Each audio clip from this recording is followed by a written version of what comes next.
12 साल बाद नील अपने गांव धारकोट लौट रहा था। शहर की तेज रफ्तार जिंदगी में खो जाने के बाद उसने कभी नहीं सोचा था कि एक दिन फिर इस मिट्टी की सौंधी खुशबू उसे वापस बुलाएगी। बस जैसे ही कच्ची सड़क पर धूल उड़ी और गांव के परिचित दृश्य सामने आए, पेड़, पोखरा, मंदिर के सामने वाली बेंच, उसका दिल कुछ पल के लिए वहीं रुक गया। उसी बेंच पर तो वह बचपन में राजीव और संजना के साथ बैठकर आम चूसा करता था। राजीव, उसका जिगरी यार, और संजना, उसकी बड़ी बहन जैसी, जिसे वह कभी दीदी कहकर बुलाता था। समय ने सब कुछ बदल दिया था, पर उन स्मृतियों की गूंज अब भी वैसी ही थी।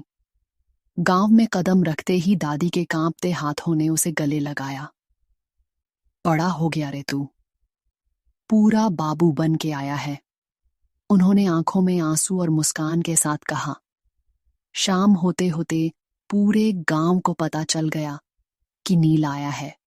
उसी समय आंगन में किसी की धीमी पदचाप सुनाई दी। एक लड़की, साड़ी में लिपटी, खुले बालों वाली, और उसकी पायल की रुंझुन जैसे हवा में कोई पुरानी धुन बजा रही हो। नमस्ते नील, पहचाना? उसकी मुस्कान में पहचानी हुई मिठास थी।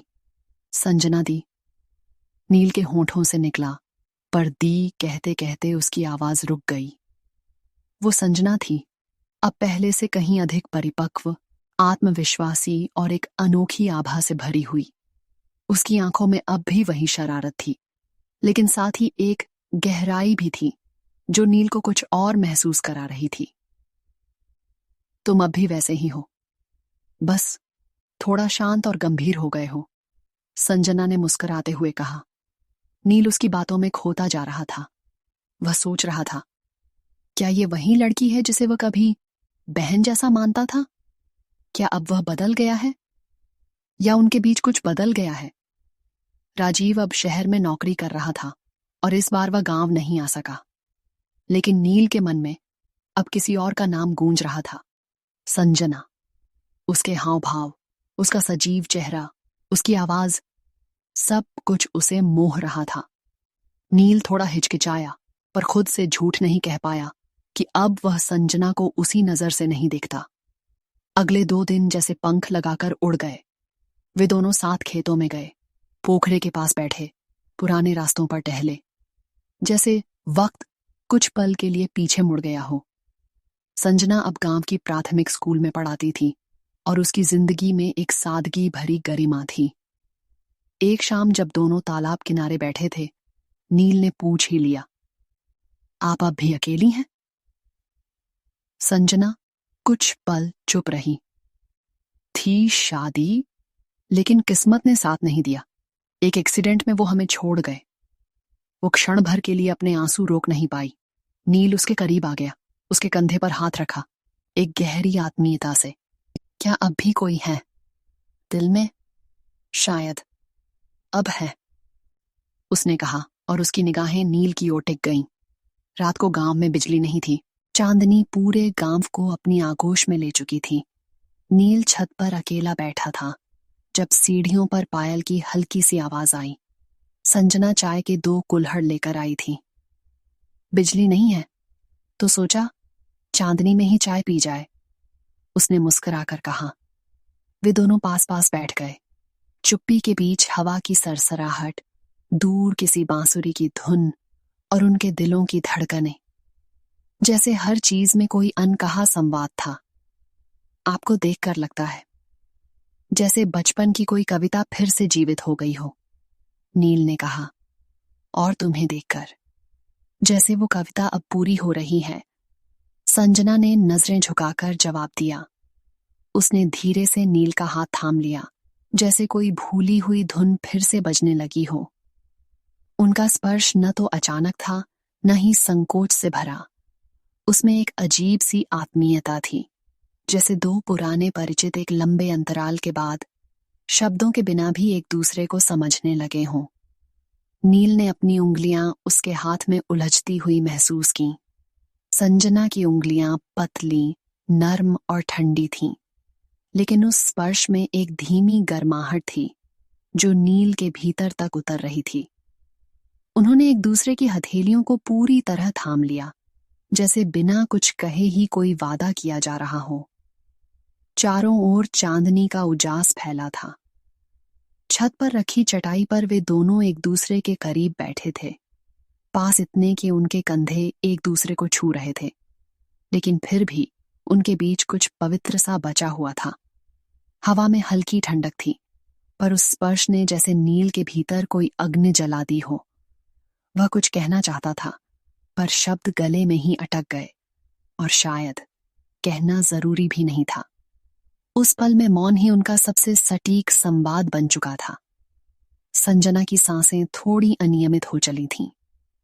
नील ने उसकी ओर देखा। उसका चेहरा चांदनी में नहाया हुआ लग रहा था, आंखें झुकी हुई, होंठ थोड़े कांपते हुए।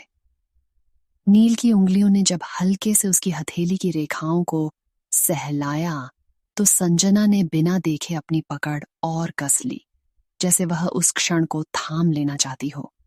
उनकी सांसें अब एक समान लय में चल रही थीं। छत पर फैला आकाश गवाह था उस अटूट निकटता का, जिसमें कोई जल्दबाजी नहीं थी। नील ने थोड़ा झुककर उसकी ओर देखा। उसकी जुल्फें हवा से उड़ रही थीं और उसकी कान की बाली छानी में हल्की सी चमक रही थी। वह नील को देख रही थी, बिना मुस्कुराए, पर उसकी आंखें बोल रही थीं, जैसे उनमें कोई गहराई हो जो कह रही हो, बस यूं ही बैठे रहो मेरे पास। फिर एक धीमे से क्षण में संजना ने अपनी आंखें बंद कर लीं और नील के कंधे पर अपना सिर टिका दिया। नील का दिल जैसे एक बीट मिस कर गया।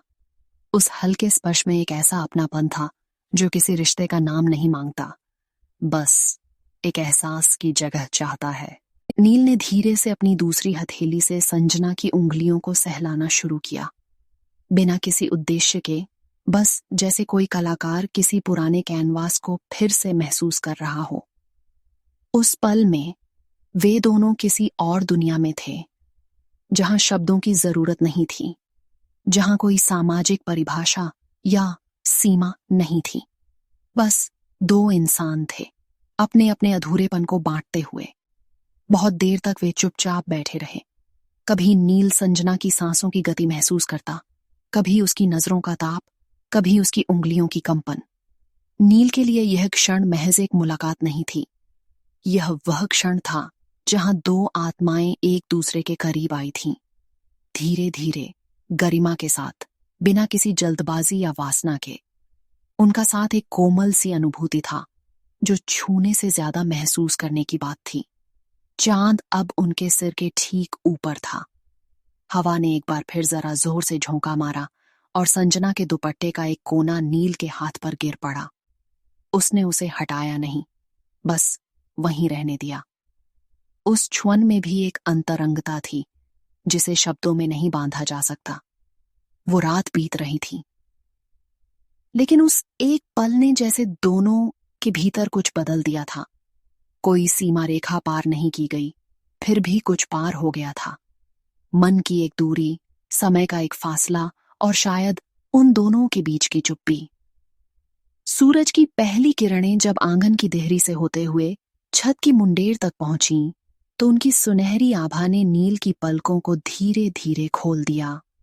रात भर की नींद बहुत गहरी नहीं थी, ज्यादा तो एक मधुर जागृति थी, जिसमें संजना की सांसों की लय, उसकी थामी हथेली की गर्मी और उसके सिर के भार की स्मृति अब भी बाकी थी। चटाई अब भी वहीं थी और उस पर चांदनी के साथ बीती हर सांस की खुशबू रची बसी थी। नील छत पर लेटा रहा, आंखें खुली थीं, पर उनमें कोई थकान नहीं थी, सिर्फ एक हल्की सी मुस्कान और भीतर बहता एक नया सा संगीत। तभी सीढ़ियों से धीमी पायल की झंकार सुनाई दी। वही ध्वनि, वही लय जो रात को दिल की धड़कनों के बीच समा गई थी। नीले रंग की हल्की सी सलवार, पीले दुपट्टे से ढका चेहरा और हाथ में दो कुल्हड़ लिए संजना धीरे धीरे पास आई। उसकी चाल में अब वो संकोच नहीं था जो पहली शामों में था। अब उसमें एक ठहराव था और वो सुकून जो सिर्फ स्वीकृति के बाद आता है। चाय शहरी बाबू? उसने वही कल वाली बात दोहराई, लेकिन आज उसकी आवाज में एक कंपन था, नजरों में हल्की शर्म और होठों पर अधूरी मुस्कान। नील ने कुल्हड़ थामा। उसके हाथ संजना के हाथ से छूते हुए फिसले नहीं। कुछ क्षण थमे रहे, जैसे दोनों जानते हों कि अब यह केवल सुबह की चाय नहीं, बल्कि एक और मौन संवाद की शुरुआत है। संजना धीरे से चटाई पर बैठ गई। उसका घुटना नील के घुटने से छू गया। एक कोमल टकराहट, बिना उद्देश्यों के, पर भीतर तक जाती हुई। हवा में अभी भी उसकी साड़ी की हल्की सी खुशबू तैर रही थी, चंदन, गुलाब और वो महक जो किसी के पास बैठने से महसूस होती है, लेकिन परिभाषित नहीं की जा सकती। कुछ पल तक दोनों चाय पीते रहे, बिना किसी शब्द के, लेकिन उस खामोशी में न तो झिझक थी, न अजनबीपन, बस एक घुलता हुआ अपनापन। नील ने धीरे से उसकी तरफ देखा। उसकी आंखें अब स्थिर थीं, गहराई लिए हुए। उनकी चमक बता रही थी कि रात कुछ पीछे नहीं छूटी थी। वो अब भी उनके बीच सांस ले रही थी। कुछ छूट रहा है ना? नील ने बहुत धीमे स्वर में कहा, जैसे कोई सवाल नहीं, एक अनुभव बांटा हो। संजना ने कुल्हड़ जमीन पर रखा और नील की हथेली अपने दोनों हाथों में ले ली। फिर बिना नजरें उठाए फुसफुसाई, अगर मैं चाहूं कि तुम कुछ और साथ ले जाओ अपने शहर। नील की धड़कनें जरा तेज हो गईं। क्या? उसने पूछा, हल्की मुस्कुराहट में डूबते हुए। संजना ने धीरे से अपना सिर उसके कंधे पर टिकाया, वहीं ठिकाना जहां पिछली रात उसने कुछ पल विश्राम पाया था। उसके बाल नील की गर्दन को छू रहे थे और उसकी उंगलियां अब भी नील की हथेली में बंधी थीं। मैं खुद को नहीं रोक पाई कल रात, पर अब ये अधूरा है। नील ने उसकी ठोड़ी उठाई। उसकी आंखों में कसक थी, पर कोई पश्चाताप नहीं, सिर्फ इच्छा और एक शांत निश्चिंत स्वीकृति। वो थोड़ा झुका। उनके होठों के बीच कोई जल्दबाजी नहीं थी, पर वहां एक लंबा थमा हुआ सुकून था, जैसे दो समयों के बीच की दरार भर रही हो। इसके बाद नील ने उसे धीरे से अपने पास खींच लिया। उसकी पीठ पर उंगलियां कुछ इस तरह फिरने लगीं जैसे कोई संगीत रच रहा हो, एक धीमी रचना जो शब्दों से नहीं, सिर्फ स्पर्श से महसूस होती है। संजना ने उसके सीने पर सिर टिकाया और बहुत धीमे स्वर में बोली, क्या मैं तुम्हारी याद बन जाऊं? वो जो तुम्हें हर रात नींद से जगा दे और हर सुबह लौटने को मजबूर करे? नील ने उसकी हथेलियां चूमने की जगह उन्हें अपने दिल के पास ले जाकर थाम लिया। तुम अब याद नहीं, मेरी जरूरत हो, उसने कहा। वो वहीं बैठे रहे। चाय अब ठंडी हो चुकी थी, पर उनके बीच की गर्माहट अब भी वैसी ही थी। न किसी अल्फाज की जरूरत थी, न किसी सफाई की। संजना ने फिर एक बार अपनी चूड़ियों में से एक लाल चूड़ी निकालकर नील की हथेली में रख दी। जाते वक्त इसे रख लेना, जब भी थामोगे मैं तुम्हारे साथ रहूंगी।